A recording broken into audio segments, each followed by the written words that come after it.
Hey guys, welcome back or welcome to my YouTube channel. I'm so excited to be making this video right now because none of my friends or family will talk about this with me because they all think it's stupid and I'm obsessed. So the other day I was scrolling on Creepypasta and I found the Legend of the Backrooms. Don't know what it is. I'm so obsessed. So I have a few videos I want to make, but today we're just going to kind of talk about what they are, the first couple levels, and some of the entities that are involved in those levels. So basically the backrooms are like an online legend that originated in May of 2019 on a 4chan thread for cursed images. An anonymous user basically posted this photo and all of the comments were like, oh, it's so eerie, like I feel like I've been here before. And one anonymous user responded with this: if you're not careful and you no-clip out of reality in the wrong areas, you'll end up in the back rooms, where it's nothing but the stink of old moist carpet, the madness of mono yellow, the endless background noise of fluorescent lights at maximum hum buzz, and approximately 600 million square miles of randomly segmented empty rooms to be trapped in. God save you if you hear something wandering around nearby, because it sure as hell has heard you. Time does not function the same in the back rooms, and there are dangerous entities lurking around in the majority of the levels. To enter the back rooms, as this person said in the original comment, you have to no-clip out of reality. There are so many stories of people that have claimed that they accidentally no-clipped into the back rooms. There was one story of a guy saying that he was waiting at the doctor's office. He was really tired and he slumped back into his chair, and then it was like a jolt. He just woke up and he was in the back rooms. There was nobody around. It was completely silent. There's also another story of a guy claiming that he got onto an elevator. He saw a button that he had never seen before and he decided to hit it, and he also ended up in the back rooms. And there's just tons of stories. A lot of sites say that if you want to intentionally go into the back rooms, you can look for doors that you have never seen before, elevators in places you had never seen them before, or walls that like are a slightly different shade than the ones around them. When you first enter the back rooms from this reality, you can either go into level 0, level 1, or level 2, and those are the only 3 levels that you can first encounter in the back rooms. Most people go into level 0 first. All of level 0 resembles the original photo that was posted. It's basically an endless stream of this room, but they're not the same. Like, they look similar enough that it's really hard to tell the difference between the rooms. It's incredibly hard to navigate in level 0, but no room is exactly the same. GPS devices and cell phones don't work in there, and it's also a non-linear space. So if you walk in one direction, you can end up in the spot that you started, and retracing your steps can cause you to end up in different rooms than you walked through in the first place. It's just incredibly hard to navigate. It's completely empty. It says that there is no other human life. If you see or hear something that you think is human, it's not human. But there's also no documented entities in level 0. All rooms in level 0, as I said, are uniform. They have yellowed wallpaper, damp carpet, inconsistently placed fluorescent lighting that is constantly and inconsistently buzzing. The carpet is damp, but it's not damp with water, and whatever the substance is that it's damp with, it is not safe to drink. Because it's completely empty, the constant buzzing, it's really hard to navigate. It's thought that it's very common to die of dehydration or starvation inside of level 0, although no known corpses have been found, and it's very common to hallucinate. The most common hallucinations are the appearance of doors, stairs, deja vu, human-like speech resembling no known language, movement in your peripheral vision resembling insects crawling underneath the wallpaper, which disappear once the wall is observed directly. Exiting level 0 is only possible by no clipping out of it, which will always lead you on to level 1. If you walk far enough in one direction, it's rare, but you are able to come across a room called the Manila Room, where you're able to interact with other humans who are also in level 0, but it's pretty much a dead end because once you're in there, the only exit is how you got in, right back into level 0, and you'll be alone again. Because even if you like try to enter level 0 as a group with other people, you'll be separated until you exit the level again. You are always in complete isolation in level 0.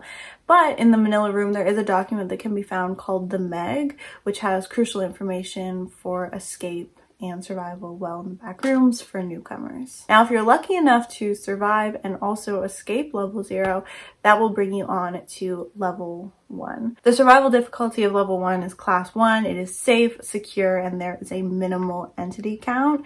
It's like a large warehouse with concrete walls and floors. There's exposed rebar. The walls, there's like crude paintings, drawings, and writing that will disappear when it's not in your direct line of sight or when the area is not lit up, and they have no known origin or meaning. This is pretty creepy. The lights on this level are known to constantly flicker, and when they do flicker, you have to be like on your toes, because when the lights go out, hostile entities will appear and possibly attack. Most likely if you're alone or if you don't have any sort of light source on you, like it's really recommended you're carrying like a flashlight or something like that to keep them away. Or if you're in a larger group, they will generally avoid humans. But also when the lights go out, your supplies tend to disappear unless they're in your hands. So anything that you want to keep with you, you got to keep in your hands. Now, unlike level 0, this level you could actually live in if you wanted to. There's an endless supply of water and electricity. There's also crates of supplies that appear and disappear randomly within the level, and they often contain like food, batteries, tarps, weapons, clothing, medical supplies, and almond water, which I've seen like all over. Talking about the back rooms, people keep mentioning almond water. So I guess in the back rooms they like to drink almond water. Level 1 is also home to the hub, which I'm going to talk a little bit more in a different video, but basically the hub is like a really, really long, dimly lit tunnel with no known end to it. There's concrete doors up and down either side of the hub with strange symbols carved above each door. Each symbol is unrecognizable.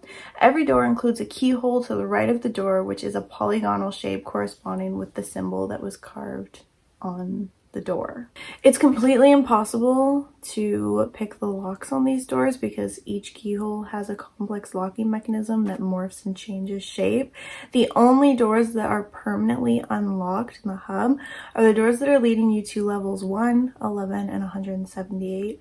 The door leading you to level 1 is in the 7th row, the door leading you to 11 is in the 10th row, and the door leading you to 178 is in the 5th row.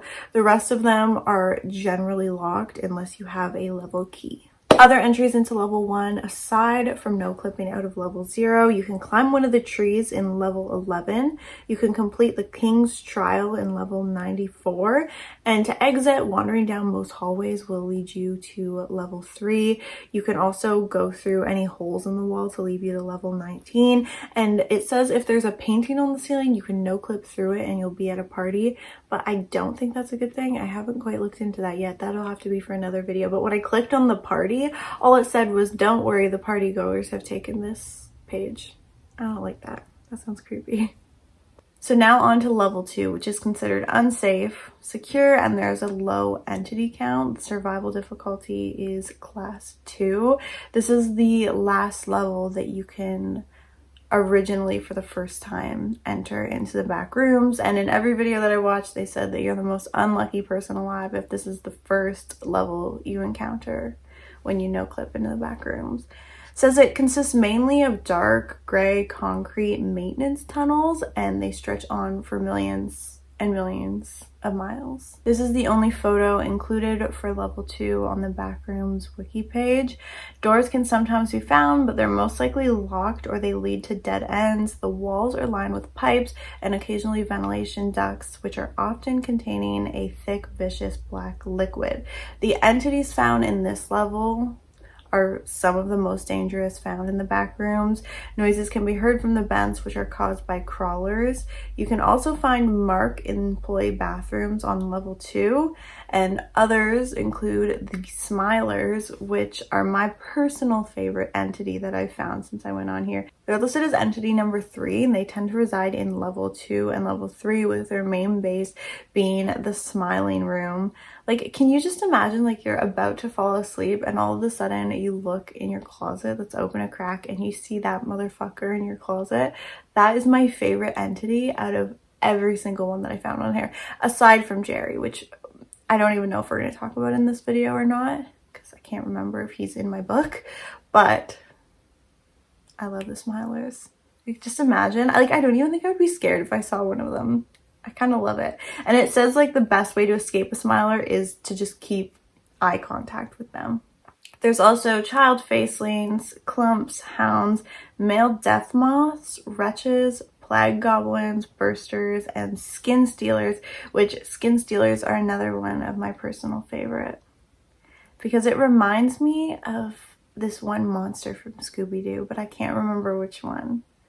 I'll show you guys which one it is if I can find it on Google. But yeah, this is turning into like not scary at all, but I just, like, it's just, I love it. I love everything about it. I have to include my thoughts with you guys. Now, this is level number 3, which has a class 4 survival difficulty. It is unsafe, unsecure, and there is a medium entity count, which this one would definitely be the scariest in my opinion. Just this very first photo, it says that it's brightened for viewing convenience. Level 3 is a series of long, dark, twisting hallways that work similarly to level 0, and they all consist of randomly segmented room, no pattern. They're extremely loud with noises of machinery. The hallways are narrow and enclosed, which I would hate, because I am so claustrophobic. I would go absolutely insane. Some even require wanderers of average height to bend, hunch, crawl, and walk sideways through them. Just imagine that. Imagine you're walking sideways through a dark hallway and you can't fit and you see one of those fucking Smilers at the end of it. Oh my god. Some explorers report that especially in areas of level 3 where there's a lot of prison bars, that they've seen like strange creatures lurking behind them, and they feel this really eerie, unsettling feeling that they're being watched when they're nearby. Shares a lot of similarities with level 2, such as the fact that the walls are typically lined with pipes, but the pipes are far less abundant than those in level 2, but can still be found lining corners of most hallways. There are out-of-place electrical rooms that can be found randomly throughout the hallways of level 3, and they vary greatly, but the majority of them are very, very dark. Level 3 contains a lot of dangerous entities, and it says that it's really hard to get through any sort of distance in level 3 without encountering at least a few of them. They have the Smilers, clumps, hounds, bursters, skin stealers. The crawler fungus has been found growing there, and the high humidity makes it easy for the disease to spread, so you have to maintain proper hygiene practices while you're making your way through the tunnels. To exit level 3, there are elevators found that can lead you to level 4 and level 5. There's wooden doors that lead to level 31. Sitting in the front seat of cars that are found in the electrical rooms will cause you to fall unconscious. Upon waking up, you will be in level 69. So now let's say you hop on one of these elevators and head up to level 4. Level 4 has a survival difficulty of class 1 and is safe, secure, with a minimal entity count. This is also the level where you will find the largest supply of almond water. So here we go again with the almond water. Yay. I'm kind of scared to like joke too much in this video because I don't want the back rooms to like seek me out. Like, I don't want to like fall into the back rooms. Actually, there's probably no rent to pay. I do not like paying rent. I would never get out of level 0 because I'm stupid. Level 4 resembles an empty office building, and it's like devoid of most furniture. Some rooms have windows, most of them are completely blacked out, and any windows that have not been blacked out are a trick. They are a trap and they should be avoided at all costs. It's mostly devoid of entities. Hound and dullers are the only ones that have been observed. duelers. One person claimed they saw a smiler, but no evidence exists. Because of the lack of beans, there are a lot of people on level 4 scattered around this level. There's water coolers, vending machines, fountains containing almond water, and level 4 is really, really easy to escape from and also return to. So if you need some almond water, you know where to return to. I think this video is going to be cut short. Originally, I was going to do levels 0 to 15 for the first video, but I don't mean to concern anyone, but I'm getting the most intense chest pains right now. I can't even focus, and I'm like so unfocused. The last 2 levels that I filmed, I accidentally filmed in slow-mo, and these chest pains can't be serious. It's 5:30 in the morning. 5:30, and I need to be at work at 7:30, so whatever this is, we need to get rid of it. Okay, I will see you next time. I hope you guys are interested in the back rooms. I really hope you are, because I want to keep making videos on them because I love them. They're easy for me to focus on. I've been having trouble focusing recently on things because I have so much anxiety. That might be where the chest pains are coming from, but this I can focus on. I love it. Okay.